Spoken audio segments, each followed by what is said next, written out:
爸，你不是不同意我姐跟陈哲的事吗？为什么还升他为销售部部长？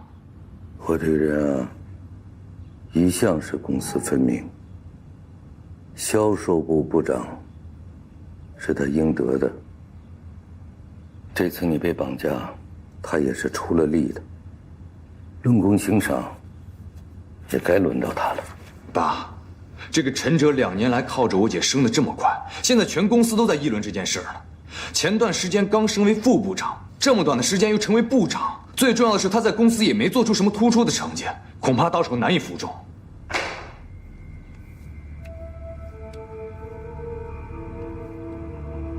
要的就是这个难以服众。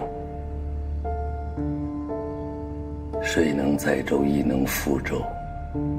舆论有时候可以杀人啊。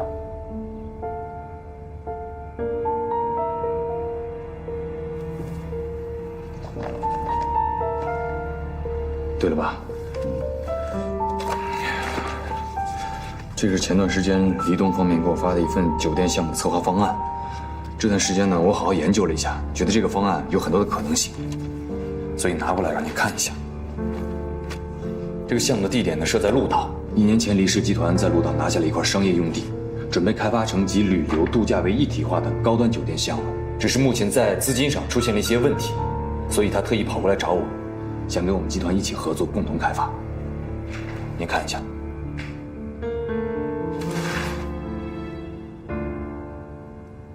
他这个项目啊，我多少听了一些传闻。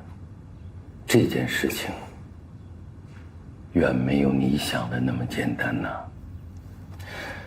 那块地上原本有2个村子，一个村子已经安置完毕，但是另外一个村子中很多村民都不同意当初他们签订的腾退条件，闹得很厉害。他们什么时候能够解决还是个大问题啊！更何况，几家大的开发公司都不敢动这个项目。我们最好还是不要做这个出头鸟。更何况，高端企业管理经验我们也没有过。正因为没有经验，黎东方面可以全权负责酒店的管理和运营，我们只要单纯的投资就好了。而且我觉得这次是我们欧氏集团进入这个领域最好的契机。他们提出的条件是什么？金雅苑的一栋商业房和2亿资金。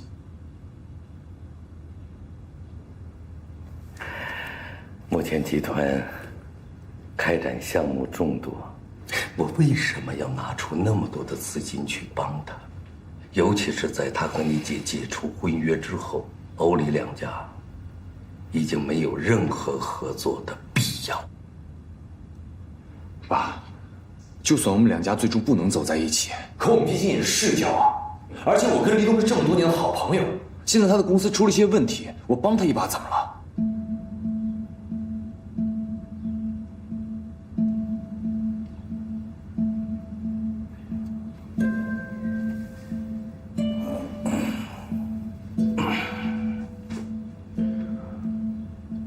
？50%。什么？欧氏集团要占50%的股份，而且要单独成立公司运作项目。欧氏这边董事会席位要占多数。黎氏如果不是到了山穷水尽的地步，他是不会来求你的。他已经没有其他选择的余地喽。这不是趁火打劫吗？这也太过分了。2个亿，虽然不是什么太大的数目，但是你要知道，投资酒店的成本、回收和盈利是一个极为缓慢的过程。我们集团做的是化妆品、服饰这类成本，回笼相对迅速的快消品。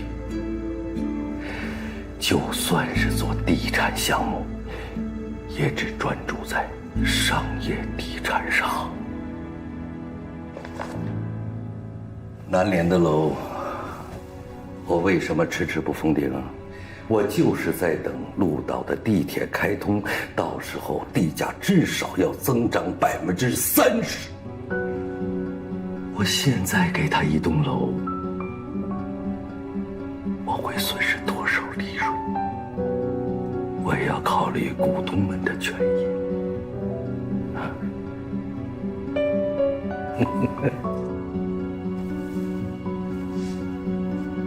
李东提出的条件和许诺的回报，一定是掺了水分的，他会给自己留后手。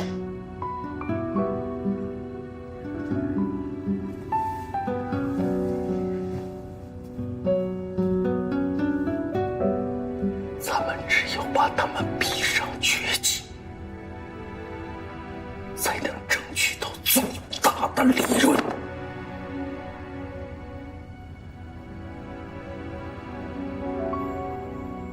可我还是觉得，怎么，我说的不对吗？可我还是觉得这么做有点太不近人情了。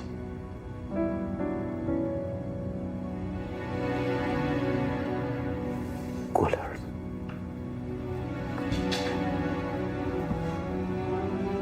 你什么时候才能做到不把个人感情掺杂到生意里来？生意就是生意，不是做慈善。人情能换来大利润，等有一天你到了山穷水尽的地步，你还能收到这一份的人情吗？做梦！这是你爸爸我经历过来的，一辈子经历过来的，你懂吗？谁可怜你？谁？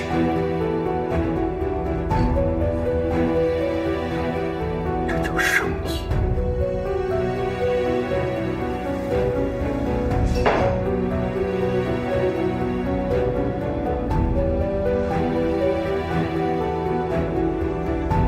哎呀，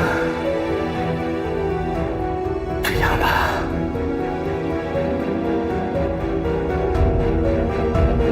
你陪我去个地方啊。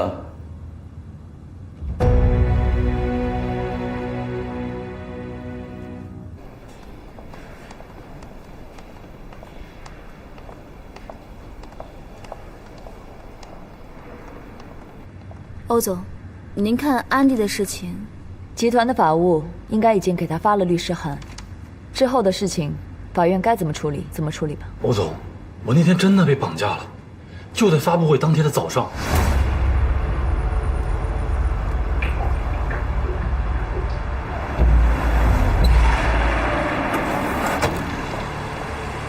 你们干嘛？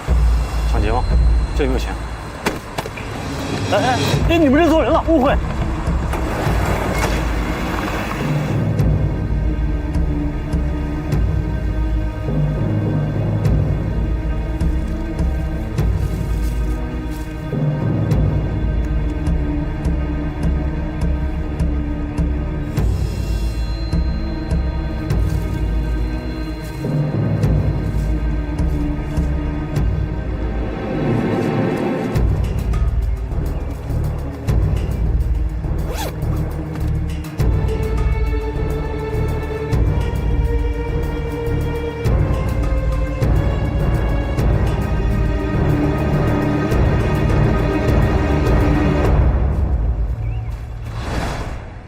等我醒过来的时候，已经是中午了。当时我就知道，完了。欧总，安迪说的都是真的，这是我用手机在监控摄像室录下来的，您看看。吴总，你说我招谁惹谁了？好好被人打了一顿，弄得臭气熏天，把工作也给耽误了。本来我看你们发布会办得挺成功的，这么多天也没找我，我就以为这事过去了。没想到，欧总，这件事绝对是有人蓄谋已久，故意破坏这场发布会活动。本来我和这件事情没有关系的，但是安迪是我的好朋友，而且他又是受害者。再说，林美雅和欧阳已经答应过我，不会再对安迪的事情追究下去。这件事情你们报警了吗？没有，因为不清楚对方到底是什么人。再说，我也不想给自己添麻烦。好，关于你违约的事情，我会交代下去，不再追究。但是被绑架的事和这个视频，我希望你们不要再外传出去。你放心，欧总，我不会对任何人说的。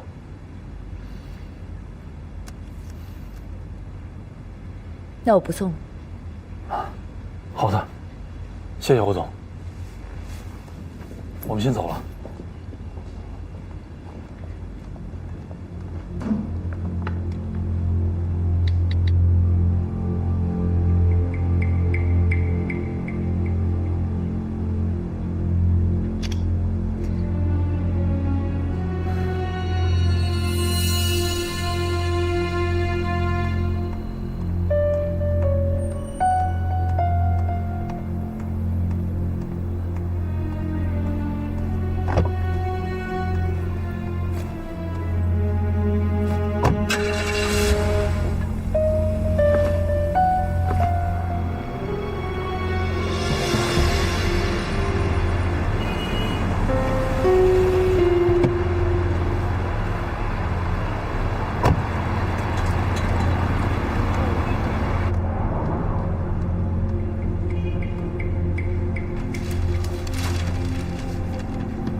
是吧？最近生意不错啊。啊，哎，比刚刚开业那会儿强多了。啊，对了，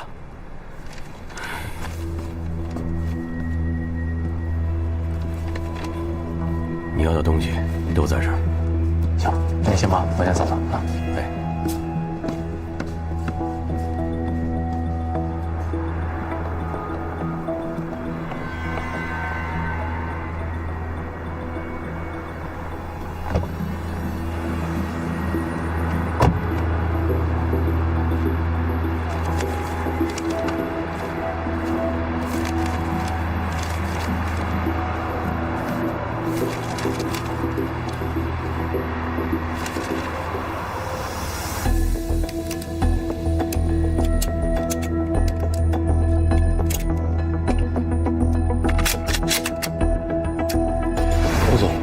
我那天真的被绑架了，就在发布会当天的早上。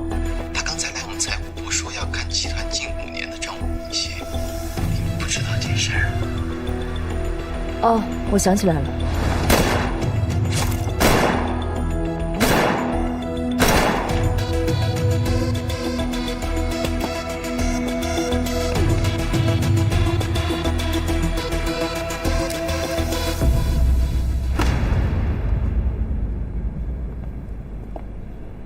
找我有事儿啊？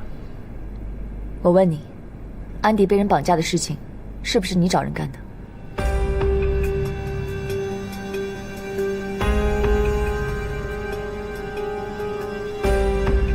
谁是安迪啊？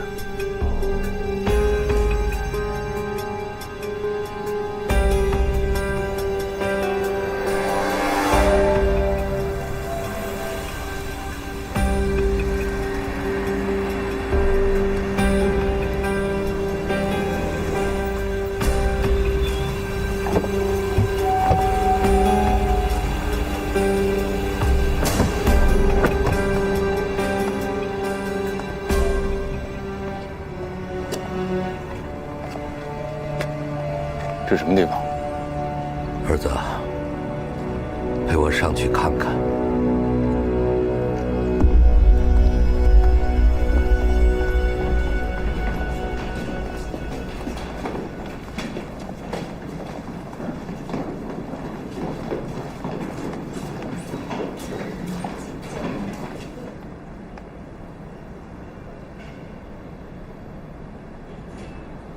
爸，你带我来这儿干嘛？这到底是什么地方？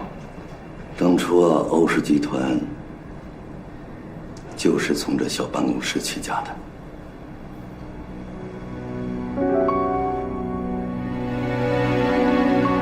所以他那天没出现，是因为他被绑架了。之前不管我跟欧阳是怎么斗的，但那都算是正常的商业竞争手段。绑架是违法的。这人我根本就不认识，他是男是女我都不知道，这事真不是我干的。好，这件事情不提了。我已经告诉了安迪，欧氏集团不会再追究他的违约责任，但同时，他不能再向外界透露这次的事情。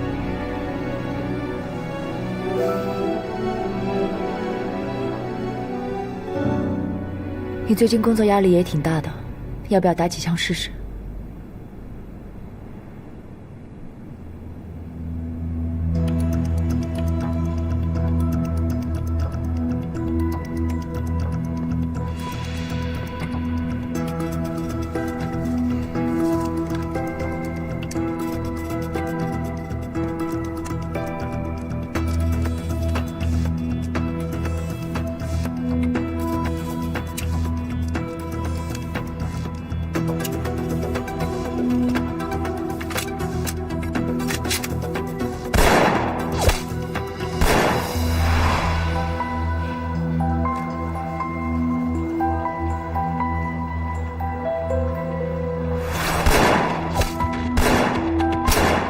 这是犯法的事儿，万一……没有万一，您想想，一旦发布会成功了，欧长令他就能让欧阳顺理成章地进董事会，到时候小瑞就要被赶出欧氏，欧阳成为董事长那就是时间的问题了。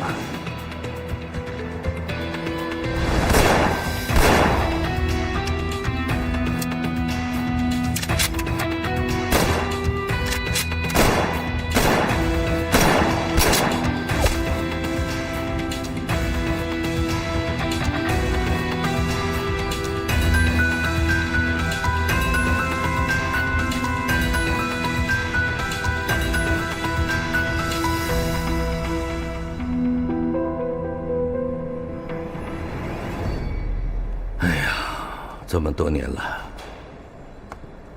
这格局一点变化都没有，只是更旧更破了。当时公司挣了一些钱，就把对面的房子租了下来。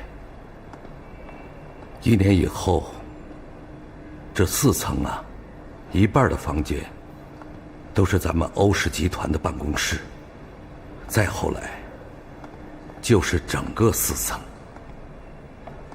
哎呀，当初我想，如果公司要是发展了，我就把整栋楼租下来，把这隔断都打通，好好的装修一下。可没有想到啊，公司突然遇到了难关呐。什么难关？过去的事儿就不要再提了，反正公司已经挺过来了，才有现在的规模。欧阳啊，我想跟你说的是，李东他父亲在接手他们家生意的时候，那时李家在本市已经有30多家餐饮店，而我呢，就窝在这个小房子里头，抽着下个月的房租啊。那个时候啊，没有人能帮你，只能靠自己。所以，有的时候你觉得我在很多事情上不择手段，甚至有些不尽人意。如果要是不这样，咱们家能到今天吗？当初我要是不唯利是图、左右拼杀，也许现在的你啊，就囚禁在这小破房间里喽。您说的我理解，但是我并不认可。如果只靠唯利是图、不择手段，就算做到世界最强，又能怎么样呢？没有朋友，只有利益。这样的人生，不是我想要的。儿子，如果要是没有我，就你自己，你就不会说这样幼稚的话了。我作为父亲，我真希望你一辈子这么幼稚。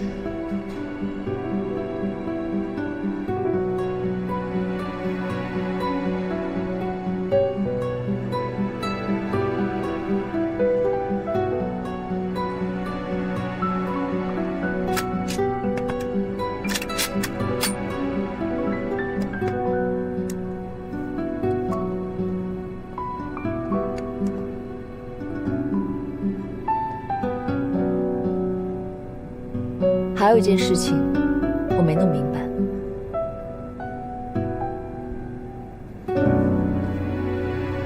什么事儿？你为什么背着我私查公司账目？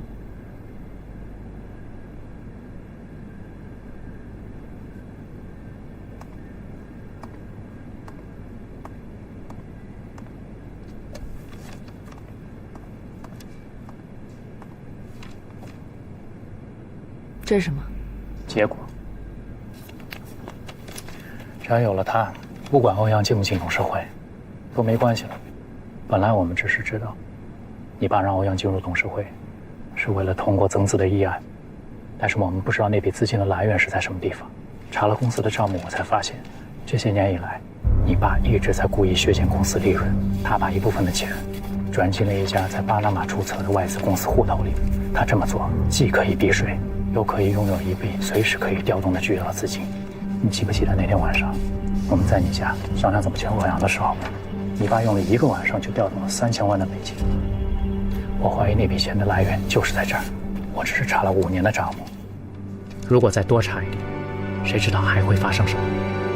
你爸背着所有的人做这件事情，已经侵犯到了所有股东的利益。只要我们把这件事捅出来，股东们一定会炸的，税务机关也会介入的。够了，不要再查下去了，也不要跟任何人提起这件事情，到此为止。为什么？这是扳倒你爸多好的机会啊！我爸做的这些事情，我早就知道。你知道？我是公司的总裁，我怎么可能不知道？还有，我请你记住了，即便是我知道了这些，我也绝对不会拿这些东西来威胁我爸的，因为他这么做的目的只有一个，就是为了公司的发展和壮大。在这一点上，我跟他的目标是一致的。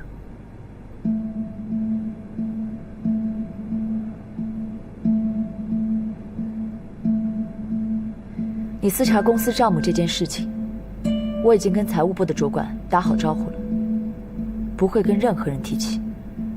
这件事情到此为止吧，可以吗？当然，回家吧。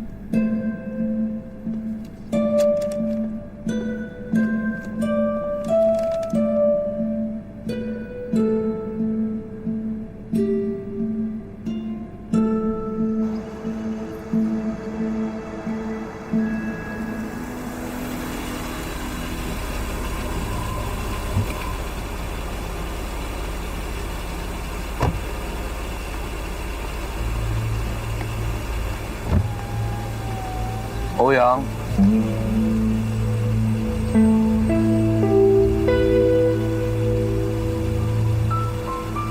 没事儿，走吧。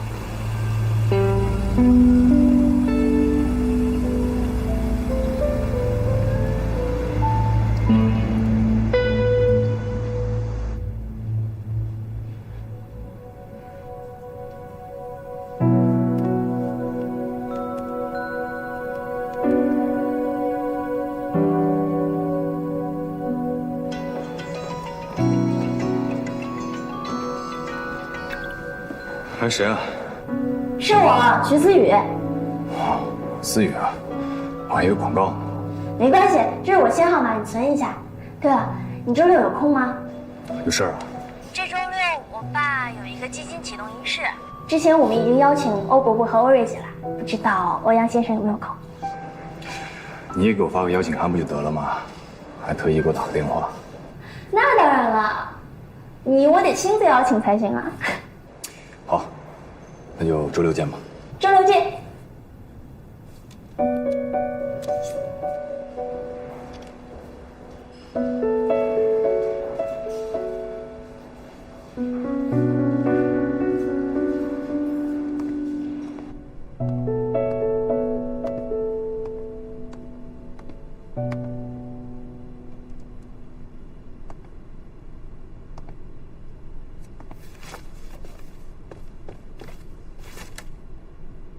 做什么呀？你去哪了？怎么那么半天才回来？肚子饿不饿？你想吃什么？我可以去给你买。老四养。不用。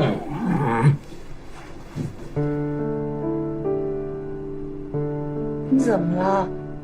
我怎么觉得你不开心呢？我能不开心？没事，我就是最近有点累了。自打从泰国回来以后，一件事接着一件事的，感觉就没停下来。不过我看着你，我就开心。咦，特别踏实。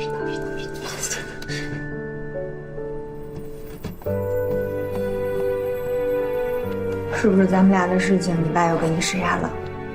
哎，没有啊，你别瞎操心行不行？能不能别瞎操心？我能不担心吗？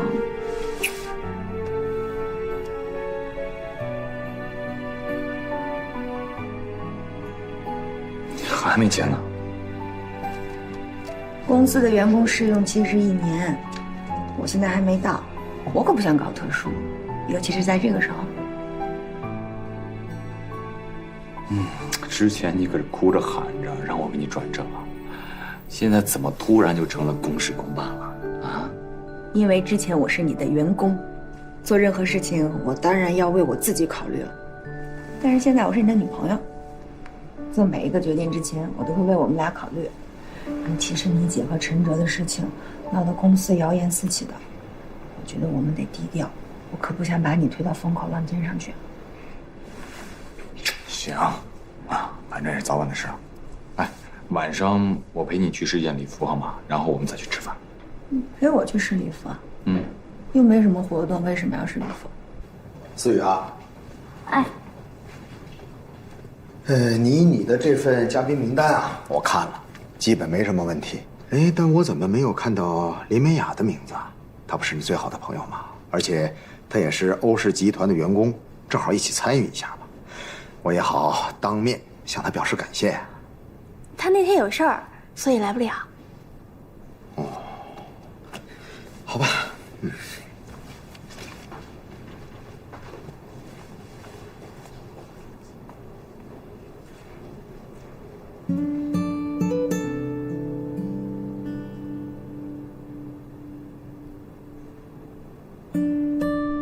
徐思雨没有邀请你吗？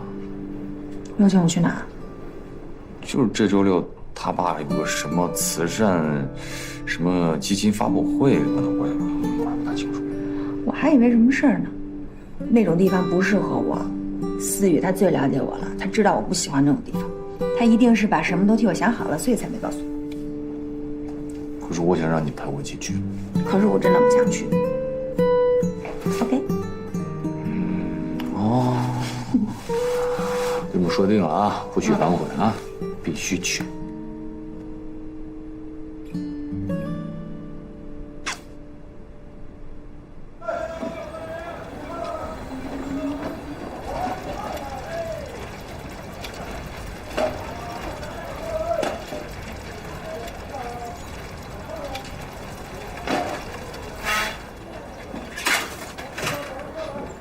哥，怎么了？突然找我什么事儿？你还好意思问我出了什么事儿？咋了呀？洪大志，你当初不就是一个普通的工人吗？啊，你有什么呀？我当时不就是看了你人老实没有花花肠子，才答应让志红嫁给你的吗？啊，现在你可以呀，钱没挣多少，吃喝嫖赌你都学会了吧？还学着别人抱二奶，哎，现在连家也赌没了。哎，志红哪点对不起你了？他不就是没给你生孩子吗？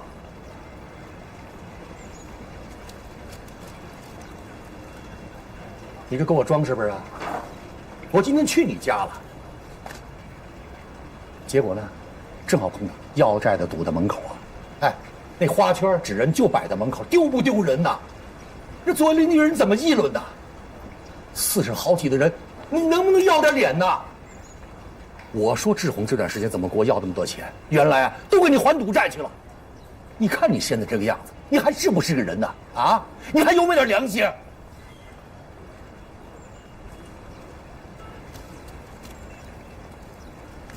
哥，我能喝点酒吗？土豆，啊，来瓶啤酒。哎，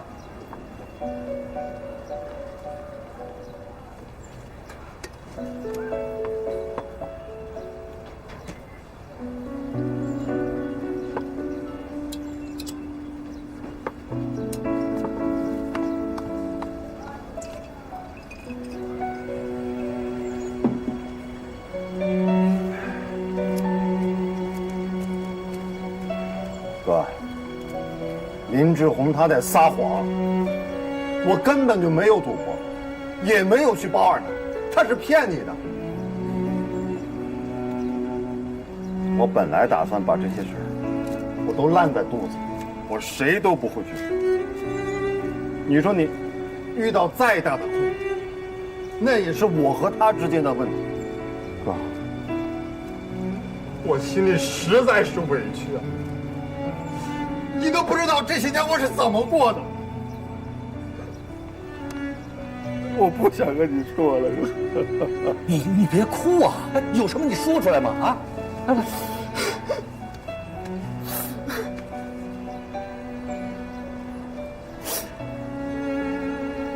我今天我也不怕你笑话了。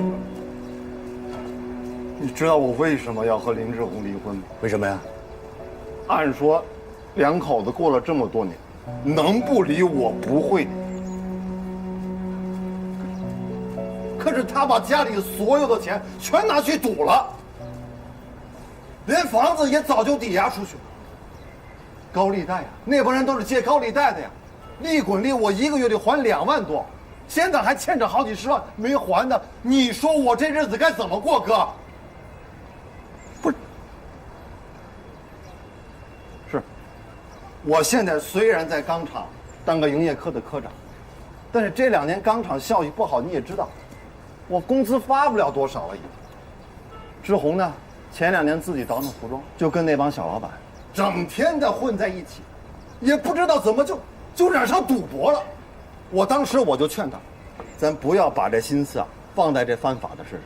可是他不听，啊，后来他觉得做服装太辛苦，挣的没有赢的多，索性就不干了。那你说我天天得上班吧，我不可能随时随地去看着他吧。他倒好，这瘾越来越大，赌的也越来越大。不到1年，我们家所有的积蓄全让他给输光了。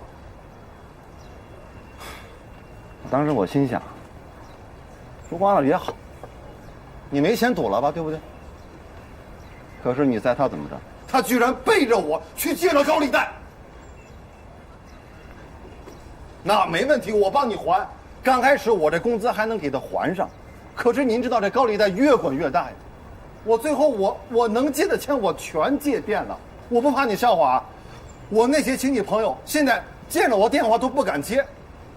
可他呢，啊，哭着跟我道歉、认错、坦白，有用吗？一点用都没有。只要弄点钱，全他妈输进去。不是，哎，你这事为什么不早点找我呀？哎，你为什么到现在才告诉我呀？哥，我怎么张嘴呀？你说你啊，这里里外外，又当爹又当妈，照顾美雅这孩子这么多年，多不容易呢。美雅出国那会儿啊，那需要的全是钱呢。你说我还怎么好意思跟你张这个嘴我？后来吧，这窟窿越来越大，啊！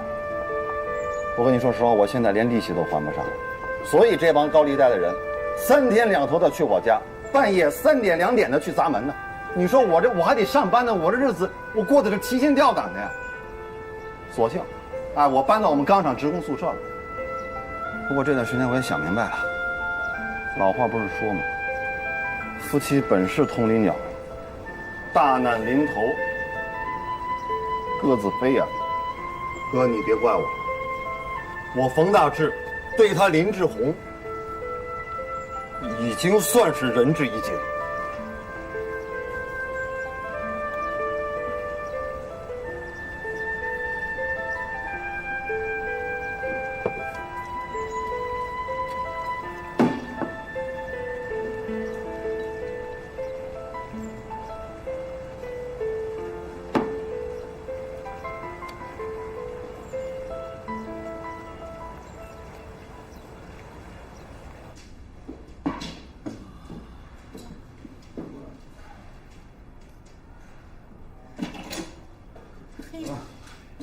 万的。不还。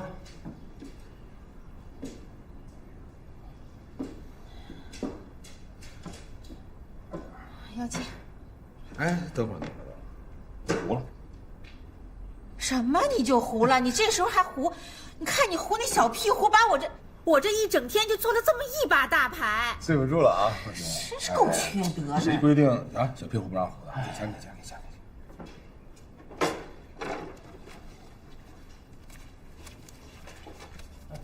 快点啊！来！哎，等会儿，你这差10块钱呢。什么意思啊？啊？我还能差你10块？我下把一会儿给你不行吗？哎，妈，没钱了是吧？算了，没钱不玩了。行了。哎，不是你们赢了一整天了，说不玩就不玩啊？好了，行了，说走就走，你缺德简直！没钱还玩这？我谁说我没钱了？我还有没？林志宏，站住！给我站着！给我！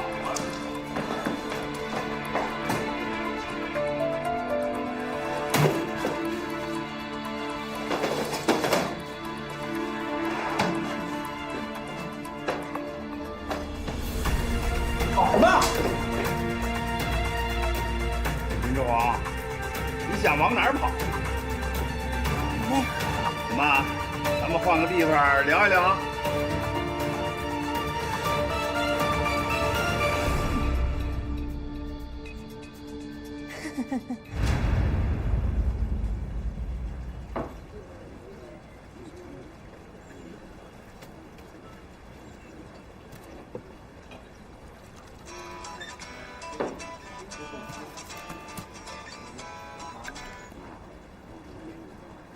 林志宏，你跑哪儿去了你啊？啊！哎，你知不知道？哥，救命啊哥！你快来，你现在马上来，你赶快来救我，要不然今天我可能就过不去了，哥。不是，哎，你别哭啊！你在哪儿呢你？啊？出了什么事了？在电话里能说得清楚，我现在把地址发给你，你马上现在就来啊，哥！好，我马上过去啊！你别急啊！胡道，哎，我出去了啊！哎，没事吧，叔？没事。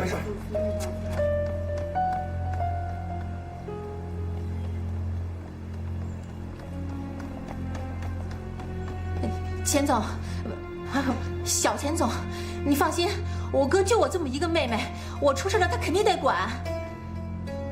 红姐，我把丑话先放在前头，今天不管你叫谁来，不放下点东西，谁也别想走。大钱总，小钱总，你们放心，我哥他还一套房呢。他那房子虽然老一点，可是也值点钱。不行，我就让他把房子先卖了，帮我把账还上。总之，绝对不会差您的。